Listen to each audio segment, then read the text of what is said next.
Ujye wibaza impamvu ujye ukora video zawe ukabona ntago zirebwa n'abantu benshi cyangwa se ukabona ntago YouTube ziri commandinga kugira ngo zibashe kugera kubo zagenewe. Muri iyi video ngiye guhereza tips zagufasha kugira ngo ubashe kubigeraho, kandi nubigerageza muri next video uzakora cyangwa muri content yindi uzakora uzabona ko hari umusaruro byatanze. Amazina yitwa Bex. If you're new here, welcome. One of the main reason cyangwa se zimwe mu mpamvu akenshi zituma tutabasha kurebwa twega aba content creator rimwe na rimwe akenshi usanga twe tubigira mu ruhare. Uti kwere iki? Akenshi iyo ukoze video hari igihe ukora video ukatuyirekeraho ngaho ukigendera ukibwira ko YouTube wenda ibindi bintu byose izabyikorera, ariko mu by'ukuri ntago ariko bimeze. Ahubwo ugomba kwibanda ku bintu byatuma YouTube iri commandinga video yawe mu buryo bumwe cyangwa se ubundi. Muri ubwo buryo rero number 5 niyo y'ingenzi cyane, no kurikira ino video kugira ku musozo uraza kumenya impamvu utajya ubasha kurebwa n'abantu benshi cyangwa se YouTube itagire commandinga video zawe. Mbere na mbere, tip ya mbere ngiye gukubwira, ugomba gukora content ikurura abantu benshi.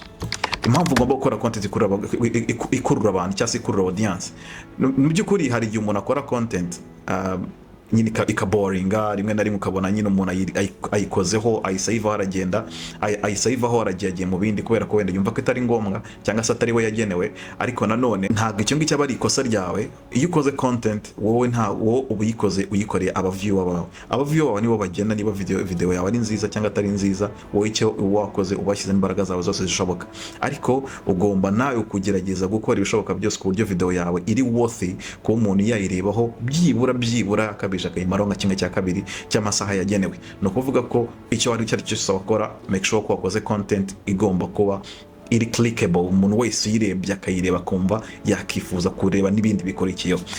Tip ya kabiri ngiye kukugezaho, ugomba gukora icyo bita optimize title na thumbnail.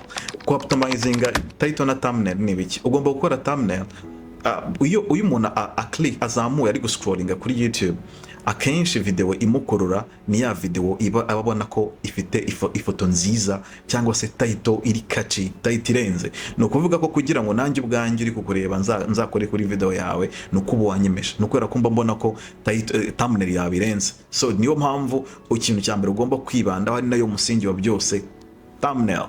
Akenshi itera amatsiko aba viewer cyangwa se audience kumenya ibiri muri video, bagaklikaho bakajya kureba. Iyo baklikseho bakajya kureba, urumva bari amahirwe kuri wowe, wagira n'amahirwe yo video bakanayitindaho kuko byongera amasaha ku masaha uba ufite kugira ngo uzatangire wenda guhembwa na YouTube. Kugira ngo ujye gukora ujye kwapplyinga mu YouTube partner program, ugomba kuba ufite 1000 subscribers ndetse n'amasaha 4,000 by'abantu babashije kureba. Aya masaha 4,000 by'abashije kureba ntago ari ikintu cyoroshye kubigeraho.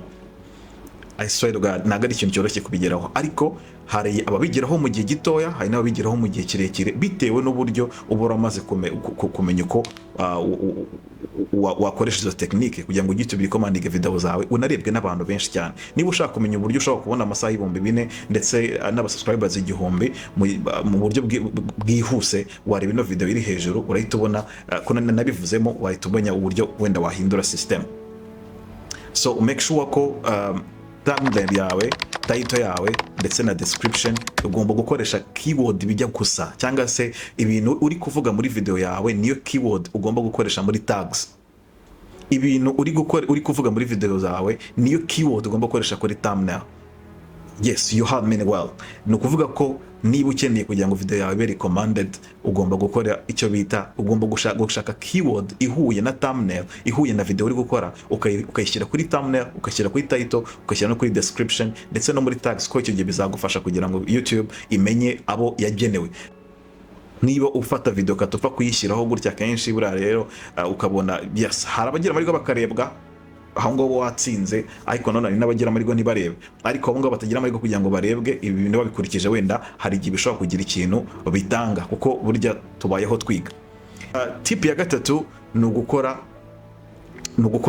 playlist y'ibintu usanzwe gukora playlist y'ibintu usanzwe ukora cyangwa se content zawe usanzwe ukora. Ni ukuvuga ngo tuvuge ino video yanjye uri kureba, kugira ngo ubashe kumenya izindi video nakoze nuko mba nazishyize muri description, cyangwa se nuko YouTube itiri recommendinga kugira ngo ubashe kuzireba. YouTube ntago yakuri commandingira video igihe nawe ubwawe utabigizemo uruhare. Kugira ngo video yawe tuvuge niba last video naragize views nkeya cyane, iyo nshyizeho playlist umuview wanjye nkagira amahirwe akayireba akayirangiza, bituma YouTube inamwereka n'indi video ikurikiyeho akayireba. Iyo ayireba igiho bimpesha amahirwe ko yamara umwanya kuri channel yanjye, hanyuma noneho YouTube ikatibona ko uwo muntu cyangwa se iyo video irimo irazamuka, cyangwa se iyo channel irimo irazamuka, ikaba yayirekomandinga abandi bantu, hanyuma ukagira views nyinshi zirenze mu buryo utatekerezaga. Ariko nanone usabwa guhozaho, stay consistent. Igomba gukora video, ugomba gukora content zawe uka-uploadinga maybe twice a week, maybe one a week, cyangwa se maybe rimwe mu kwezi, ariko ukabuzi neza ko video wakoze iri quality. Ntuduhereze video nyinshi cyane zitafite umumaro. Tishobora no kuba zifite umumaro, ariko buri abantu batanga video nyinshi akenshi usanga ari babandi bagezeyo, aba content creator bamaze igihe kinini bafite audience, abafite ibintu byinshi byo kubahereza, ku buryo abasanzwe afite audience imureba, ku buryo kubahereza nka video 10 ku munsi abiyumva ntacyo bimutwaye. Ariko nkawe niba ukeneye kugira ngo uzategure video neza irebwe, yifatira igihe, ushobora gukora imwe ku munsi cyangwa se ushobora gukora ebyiri mu cyumweru, ukabuzi neza ko izo video wakoze ari video umuntu wese ari burebe akumva yabasha kuzimaraho igihe, bitewe nuko nawe wazimazeho igihe, washyizeho umutima, wazihaye time yawe, rimwe na rimwe zishayemo n'amafaranga kugira ngo zibashe gukorwa aka kanya kawe tukaba turimo turayireba, cyangwa se nanjye uri kundeba ahangaha. Ibyo bintu byose uba spendinzemo byose rero ntabwo ari ibintu wakora, ntabwo wabikora muri video 5. Ubikoze muri video 5 akenshi ntabwo waduhereza quality dushaka. Yes, ntabwo waduhereza quality dushaka, ariko ushobora kuduhereza video imwe mu cyumweru cyangwa video 2 mu cyumweru, tukaba tuzi neza ko video duhaye ari video zifite quality, kuko nawe bigufasha kugira ngo ubashe gutegura ibintu byawe neza. Ni ukuvuga ko rero ugomba guhora ukora, ntabwo ucika intege, ntabwo uduhereza video ngo tugende ubure hanyuma ngo uzongera ugaruke, kuko YouTube akenshi iyo ugarutse usanga aba viewers barakwibagiwe. Bashaka kuba batarakwibagiwe, ariko nanone YouTube ibona umaze igihe kinini udakora, urongera ugasa nk'usubira inyuma kugira ngo ubashe kongera kurebwa. Iyo urebwe rero amahirwe ugira bituma YouTube recommendinga video zawe, cyangwa se recommendinga channel yawe abantu hirya no hino batandukanye mu location atandukanye, bakabasha kuyireba. Niho handi uzajya kubona ukabona umucontent creator ukomeye, cyangwa se nawe wenda ugitangira wakoze SEO neza, ukabona ugifungura YouTube homepage ukahita ugaragaraho. Ngiye nyifungura YouTube nkahita nkubonaho, no kubera ko ibyo bintu uba wabikurikije, cyangwa se uba waragize amahirwe baba viewer wawe cyangwa se audience yawe ikaba yararebye video yawe, bigatuma YouTube igisunikira n'abandi bantu benshi batandukanye. Niyo mpamvu iyo dufunguye tukayibonaho icyo gihe uba watsinze. Icyanyuma iga kuri analytics zawe. Analytics zawe uburyo bikora ni gute? Fata umwanya usubira inyuma ujye kureba video zawe ahantu, iyo umuntu arebye video ntayirangize impamvu atayireba, umenye impamvu video itarebwa ngo igere ku musozo, ntiyongere kuba interested yo kuba yireba akayirangiza. Menya impamvu umuntu wenda yakoze unsubscribe, cyangwa se impamvu video zawe zitarebwa. Fata umwanya ujye muri analytics urebe impamvu video zawe zitarebwa, bizagufasha kugira ngo next content cyangwa next video uzabashe kumenya kuduhereza ibintu byiza. So ikindi kandi, cyangwa se tip ya 6, niba cyatari ya 5, engage with your audience.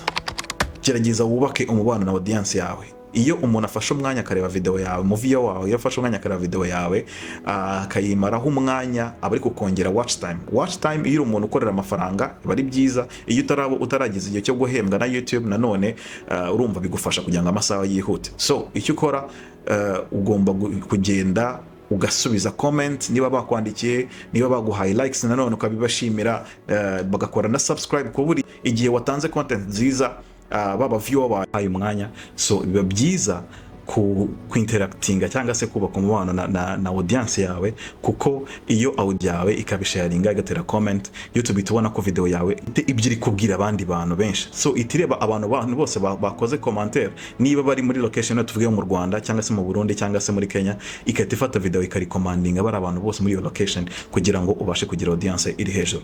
So make sure ko wubatse umubano audience yawe, usubize comment aho ikagera, kuko binakubakira icyo bita YouTube history.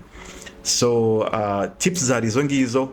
Niba hari ibyo utajya gukora muri ibyo ngibyo, niba ubona hari icyo bigufashije, ndagusaba ko wampereza comment cyangwa se ibitekerezo byawe muri comment kugira ngo ndebe icyo nahindura, kugira ngo ndebe icyo nanone nakugukaho umaye n'inyunganizi ntacyo byaba bitwaye, kubera ko tubaho kugira ngo twige.